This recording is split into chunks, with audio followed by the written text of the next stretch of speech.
So this is again another hadith based question.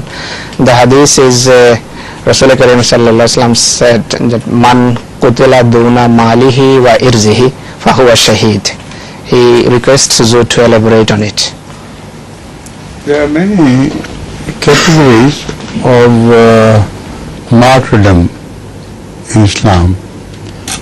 The first category is to martyr just for the sake of Islam.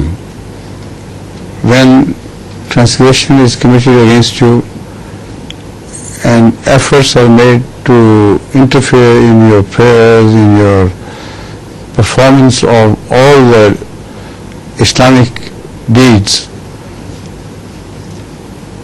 and if force is applied to do that and you defend yourself against it, even if you die without raising sword against the person, but only because of atrocity is committed against you, you will definitely be a martyr in the sight of Allah.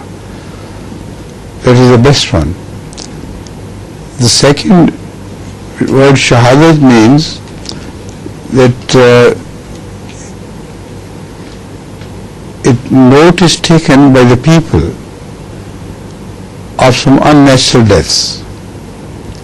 So in the list of shahada, drowning is also mentioned. People normally die in millions. Nobody mentions them. But when somebody is drowned in a flood, they all take note. So shahada also means witness. So the world takes notice. And similarly, people die in accidents. They are also sort of shaheed.